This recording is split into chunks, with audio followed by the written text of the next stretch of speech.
రేవంత్ రెడ్డి వాళ్ళ సమాజాన్ని అవమానపరచడే కాదు, మిగతా రాజకీయ పార్టీలను అవమానపరచడే కాదు, సాక్షాత్తు 5 సంవత్సరాలు జర్నలిస్టులని వాడుకొని సోమాజిగూడ ప్రెస్ క్లబ్ని వాడుకొని చివరికి సోమాజిగూడ ప్రెస్ క్లబ్ని క్లబ్బులు పబ్బులు అని అవమానపరిచినటువంటి విషయాన్ని ఖండించాల్సినటువంటి అవసరం ఉంది. ఎలుగెత్తి వ్యతిరేకంగా మాట్లాడాల్సినటువంటి అవసరం ఉన్నది. ఆయన మర్చిపోయినట్టున్నాడు. ఆయన ఎంపీగా ఢిల్లీలో ఉన్నటువంటి కాన్స్టిట్యూషన్ క్లబ్లో ఆయన మెంబరే.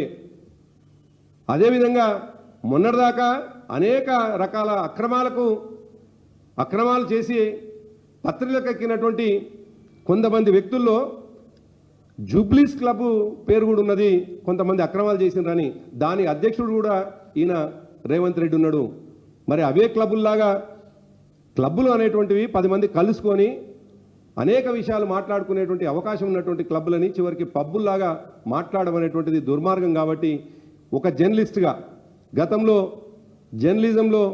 జర్నలిస్ట్గా పనిచేసిన వ్యక్తిగా, జర్నలిజం చదువుకున్నటువంటి విద్యార్థిగా నేను తీవ్రంగా ఖండిస్తూ ఉన్నాను. జర్నలిస్టులు అంటే సమాజానికి గౌరవం ఉన్నది. జర్నలిస్టులు అంటే ఎల్లో జర్నలిజం చేసేటువంటి వాళ్ళు కాదు. బ్లాక్మెయిల్ చేసేటువంటి జర్నలిస్టులు సమర్థించవచ్చు.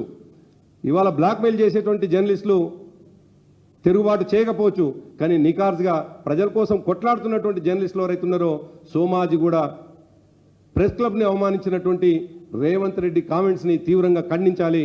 ఈ సందర్భంగా సోమాజిగూడ ప్రెస్ క్లబ్ అధ్యక్షుడు రవికాంత్ రెడ్డి గారిని కూడా విజ్ఞప్తి చేస్తా ఉన్నాను.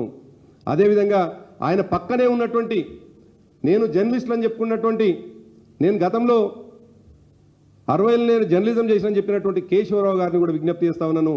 ఇట్లా అసందర్భ ప్రేలాపనలు చేస్తున్నటువంటి రేవంత్ రెడ్డి వ్యాఖ్యల్ని తీవ్రంగా ఖండించాల్సినటువంటి అవసరం ఉంది అన్నటువంటి విషయాన్ని గుర్తు చేస్తూ, ఈ సందర్భంగా ఆయన పదే నేను తొక్కుంటూ వచ్చినా అని మాట్లాడేటువంటి ఆయన రెండో మాట నేపాల్ రాజుకు సంబంధించినటువంటి విషయాన్ని ఆయన ప్రస్తావిస్తున్నాడు నిన్న సమావేశంలో.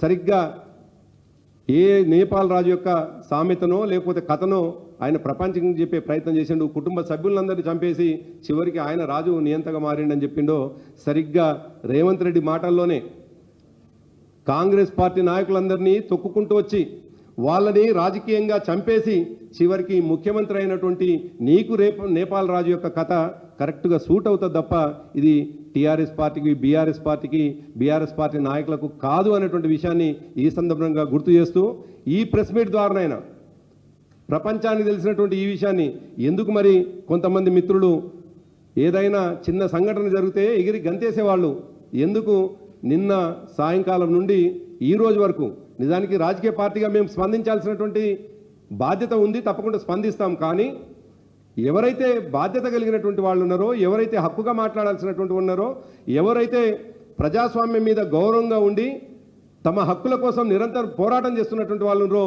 ఈ నిమిషం వరకు కూడా ఖండించకపోవడం చాలా దురదృష్టకరం. అందుకే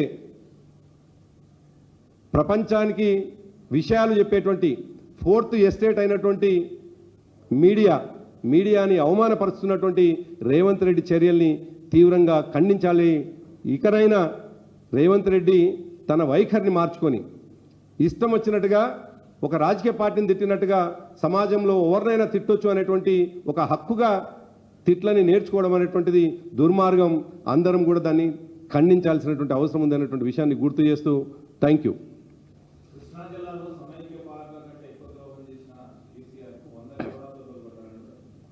అంటే కృష్ణా జలాల్లో ఎవరు అన్యాయం చేసినారు, గోదావరి జలాల్లో ఎవరు అన్యాయం చేసినారు అనేటువంటి విషయం మా హరీష్ రావు గారు దాదాపుగా 1:45 పీపీటీ ప్రదర్శించిన తర్వాత కూడా జ్ఞానోదయం